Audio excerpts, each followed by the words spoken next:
بہتا ہوا خون، کیونکہ مشرکین مکہ جو بہت ہی اجڑ اور گوار سے تھے، ان کے طریقے بھی ایسے ہی کروڈ تھے. یہ کبھی سفر کرتے تھے اور کھانا پینا ختم ہو جاتا تو بھوک پیاس میں یہ کیا کرتے تھے، یہ اپنے جانوروں کو سائڈ پہ کوئی چھرا وغیرہ گھوم کے پیالے میں خون جمع کر کے پی جاتے تھے بھوک پیاس مٹانے کے لیے. اور یہاں اپنی ہنڈیا وغیرہ کا رنگ ذرا خوبصورت بنانے کے لیے آپ تو شاید دیگی مرچیں ڈالتے ہیں نا، وہ جانوروں کا خون ڈالتے تھے اس کو ہنڈیا کو ذرا اچھی رنگین کرنے کے لیے. تو دمم مسفوحا، بہتا ہوا خون حرام ہے. خدا را اس سے وہ خون جو گوشت وغیرہ کے ساتھ ہمارے گھروں میں آتا ہے، اس سے وہ خون مراد نہیں ہے.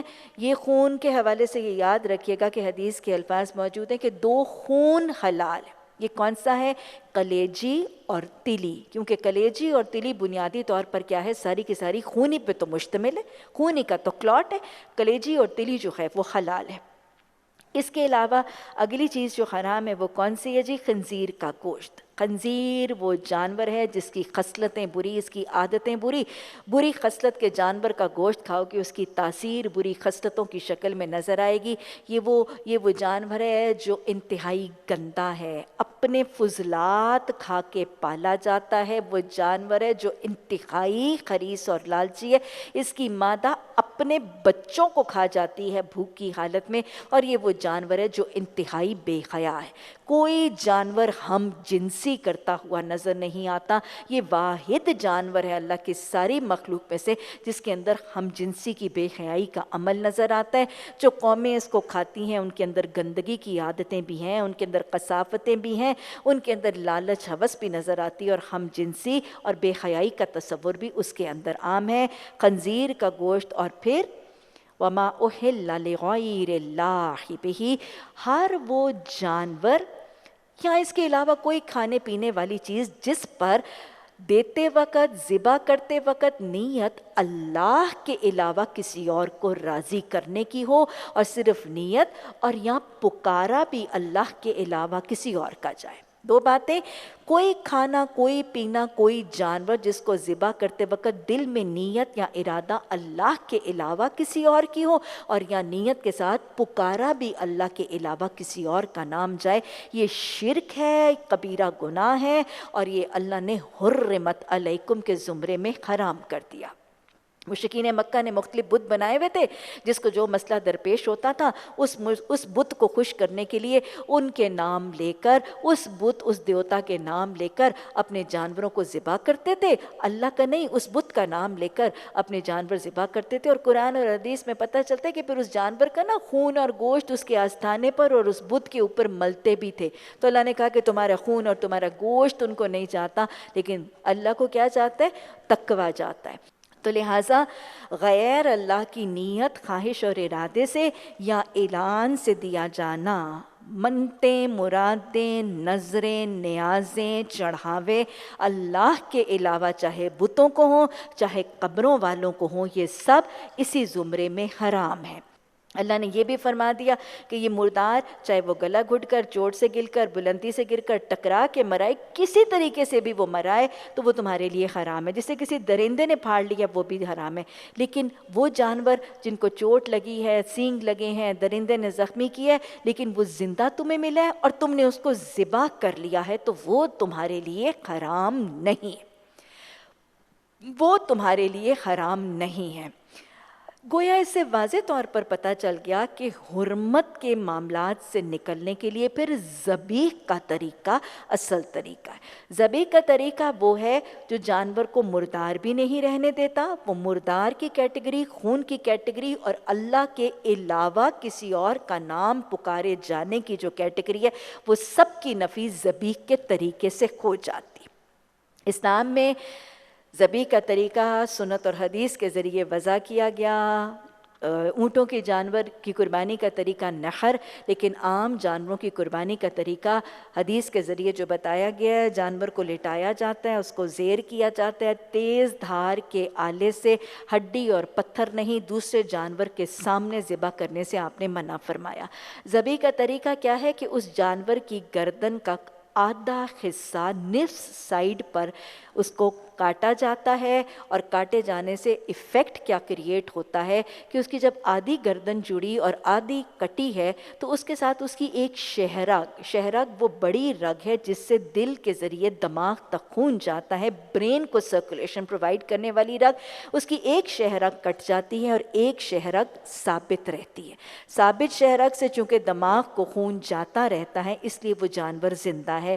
کٹنے کی وجہ سے شدید درد کی تکلیف کی وجہ سے وہ جانور پھڑ پھڑاتا ہے، اس کے سارے جسم کے مسلز اور پٹھے جب سکڑتے اور کھلتے ہیں اس پھڑ پھڑانے کی وجہ سے تو وہ مسل پمپ کی وجہ سے اس کا سارا دل بہت تیزی سے دل کی طرف اس کا خون آتا ہے، خون کی حرکت کی وجہ سے پھر وہ خون اس شہرگ سے دماغ تک جاتا رہتا ہے، دماغ زندہ رہتا ہے، جانور ابھی زندہ ہے، حرکت کی وجہ سے آہستہ آہستہ سارا خون دوسری شہرگ سے نکل جاتا ہے، سارے جسم کا خون نچڑ جاتا ہے، پٹھوں سے خون نکل جاتا ہے، جسم سے خون خالی ہو جاتا ہے، دموں کی ریکوائرمنٹ پوری ہوتی ہے اور خون کے نچڑنے کی وجہ سے وہ جانور آخر ہلاک ہو کے مر کے نہ مردار رہتا ہے نہ اس میں خون رہتا ہے اور تکبیر پکاری جاتی ہے ذبح کرنے کے وقت۔ تو گویا یہ ساری حرمت علیکم کی ریکوائرمنٹس جو ہیں وہ ذبیح کے ذریعے مکمل ہوتی ہیں۔ اسلام میں ذبیح کے علاوہ اور کسی طرح سے گوشت کھانے کا تصور جانور کے حوالے سے جائز نہیں ہے۔ آج مختلف طریقے مثلا جیسے جھٹکا ہے، بجلی سے لگا کے شوک لگا کے مارنے کے طریقے، گولی سے جانوروں کو مارنے کے طریقے، اور کچھ لوگ کہتے ہیں کہ اس پر بسم اللہ پڑھ کے کھا لی جائے، کوئی تصور موجود نہیں ہے، نہ کسی فتوے کی ضرورت ہے۔ قرآن کا واضح حکم آنے کے بعد فتاویٰ کو طلب کرنے کا تصور مومنین کا طریقہ ہی یہ جانوروں کو ذبح کرنے کا وہ طریقہ جس میں بس اوقات وہ ہمارے دشمن بہت ہی تنقید کرتے ہیں کہ مسلمانوں کو ذبح کا طریقہ، ان کی تو ساری چیزیں وحشیانہ، یہ جانوروں کو بھی جب مارتے ہیں تو وحشیانہ طریقے سے تڑپتے ہوئے چھوڑتے ہیں، پھر خود بیٹھ کے ان جانوروں کے تڑپنے کا تماشا دیکھتے ہیں۔ یہ مسلمان تو ہیں ہی سیڈسٹ، ایسا معاملہ نہیں ہے۔ وہ خالق ہے، اس کو اس جانور کی بھی ضرورتوں کا اور اس کی ریکوائرمنٹس کا پتہ ہے اور انسان کی ریکوائرمنٹس کا بھی پتہ ہے، اس لیے اس علیم نے حدیث کے ذریعے بہترین طریقہ وضع کیا۔ اور میں کئی دفعہ شیئر بھی کرتی ہوں، ایک جرمن سائنٹسٹ پروفیسر شولٹس نے ریسرچ کی تھی ہمارے ذبیح کے طریقے کے خلاف ثابت کرنے کے لیے، مکروا ومکر اللہ، اس کی چال اسی پر الٹ گئی۔ اس نے بہت سی بکریاں لی اور ان بکریوں کے اوپر اس نے دل کی ریکارڈنگ کرنے کے لیے اور برین کی ریکارڈنگ کرنے کے لیے وہ کچھ آلے وغیرہ لگائے، ای سی جی بھی ریکارڈ ہو رہی تھی اور برین کی ای ای جی بھی ریکارڈ ہو رہی تھی، اور پھر اس نے ان بکریوں کی 10 کے گروپس کو مختلف طریقے سے مارا، کسی کو گولی سے، کسی کو گلا کاٹ کے، کسی کو سٹیب کر کے اور کسی کو ذبیح کے ذریعے۔ برین اور کارڈیک ریکارڈنگز اور ہارٹ کی ریکارڈنگز، اس کے دل اور دماغ کی ریکارڈنگز نے اس کو یہ دکھا دیا کہ سب سے کم دورانیہ تکلیف کا اور سب سے تھوڑی تکلیف ان ساری بکریوں میں سے کس کو ہوئی جن کو ذبیح کے ذریعے مارا گیا تھا۔ ان کا خون بھی نکل گیا، ان کو ایک دم سے تکلیف اور درد ہوئی، اس کے بعد ان کی تکلیف اور درد کا دورانیہ سب سے کم تھا، ان کی حرکت کی وجہ سے خون بھی نکل گیا اور ان کو اذیت بھی باقی سب سے کم ہوئی۔ وہ خالق، دونوں کا خالق، وہ مالک رب، دونوں کا مالک، دونوں کے لیے وہ طریقے بتا گیا جو اس کی مخلوق کے لیے بہتر ہے۔ اللہ ہمیں حکمت سمجھنے کی توفیق عطا فرما۔ ان حکمتوں کو سمجھنے کا مقصد یہ نہیں ہے کہ ہمیں شک کہ اللہ کے احکامات کی حکمت میں، ان کو سمجھا یا سمجھایا صرف اس لیے جاتا ہے تاکہ وہ جو اس کی حکمت کو نہیں سمجھتے ہیں، اس پر تنقید کرتے ہیں، ان کو لاجواب کرنا ہمارے لیے دلیل کے ذریعے زیادہ آسان ہو جائے۔ شهر رمضان الذي أنزل فيه القرآن هدى للناس وبينات من